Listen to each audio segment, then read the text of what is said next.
विशाल चट्टान को एक ही बार में चीर देने के बाद सवाई भोज की वीरता देखकर रानी जयंती प्रभावित तो हुई, लेकिन अब वे उनकी दानवीरता की परीक्षा लेना चाहती थीं। उन्होंने कहा, महाराज, सुना है आप बड़े दानी हैं, क्या मुझे 3 वचन देंगे? सवाई भोज ने बिना सोचे कहा, मांगो रानी, हमारे यहाँ कोई खाली हाथ नहीं जाता। रानी ने कहा, अपनी तलवार मुझे दे दीजिए। भोज ने तुरंत अपनी प्रिय खड्ग म्यान समेत उन्हें सौंप दी, वही तलवार जो उनकी सबसे बड़ी शक्ति थी। रानी ने दूसरा वचन मांगा, जब युद्ध हो तो तुम 24 भाई मिलकर नहीं, अलग अलग लड़ोगे। भोज ने गंभीरता से कहा, यह भी स्वीकार है। तीसरा वचन, यदि रणभूमि में कोई भाई मर रहा हो तो दूसरा उसकी सहायता नहीं करेगा, केवल देखेगा। क्षण भर को वातावरण शांत हो गया, लेकिन दानवीर भोज ने सिर झुकाकर यह वचन भी दे दिया। वचनों की परीक्षा पूरी होने के बाद सगत भवानी रानी जयंती ने सवाई भोज से कहा, महाराज, अब इस तरह घोड़े पर बैठकर गांव में प्रवेश करना उचित नहीं। आप मुझे यहीं उतार दें और गोठा की स्त्रियों को संदेश भेजें कि वे पूरे सम्मान के साथ मुझे लेने आए। जब बगड़ावत भाई अपने गढ़ गोठा पहुंचे तो पूरे गांव में जैसे दीपावली उतर आई।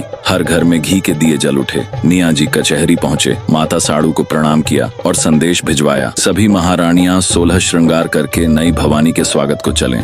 देखते ही देखते 24 भाइयों की पत्नियां सज धज कर बधावा गाने को तैयार हो गईं। उसी गांव में पेमोजी घासी नाम का एक भोला भाला मजाकिया आदमी रहता था। नई रानी के आने की खबर सुनकर उसका मन भी उन्हें देखने को ललचा उठा। वह बहाना बनाकर दांतली, रस्सी, पानी की बोतल, 5 प्याज और 5 सूखी रोटियां लेकर घास काटने के नाम पर राठौड़ा तालाब की पाल पर जा पहुंचा। इधर रानी ने हीरा दासी को भेजा कि देखो कोई लेने आ रहा है या नहीं। जैसे ही हीरा पाल पर पहुंची, सामने से पेमोजी आ गया। दोनों ने राम राम की और पेमोजी तुरंत मजाक पर उतर आया, बताओ हीरा, मैं तुम्हारा क्या लगता हूँ? जेठ, काका, ससुर या फूफा? अरे मैं तो तुम्हारा प्यारा देवर हूँ। हीरा मुस्कुराई तो पेमोजी और खुल गया। तेरी सुंदरता के चर्चे सुन सुनकर ही मैं आज तक कुंवारा बैठा हूँ। हीरा ने हंसते हुए पूछा, अच्छा कमाते क्या हो? पेमोजी बोला, घास काटता हूँ, पूले बनाता हूँ, यही मेरी कमाई है। फिर उसने अपने ठाठ गिनाने शुरू किए। घर में पूरे 9 सिक्के हैं, फूटे घड़ों में भरा अनाज, एक दूध देने वाली बकरी। वह गर्व से बोला, हीरा तू मेरे घर चल, तुझे मक्के की घाट और तेल खिलाऊंगा, हम साथ गणगौर मनाएंगे। जब हीरा ने पूछा, घर में और कौन है? पेमोजी हंसकर बोला, भीड़ की कमी नहीं, इंसानों जितने बड़े चूहे हैं और कुत्तों जैसे मुंह वाली लोमड़ियां, सब मिलकर खूब रौनक करेंगे। हीरा को उसकी बातें मजेदार लग रही थीं, लेकिन तभी पेमोजी ने सच में उसका हाथ पकड़ लिया और उसे ले जाने लगा। अब हीरा घबरा गई। वह जोर से पुकार उठी,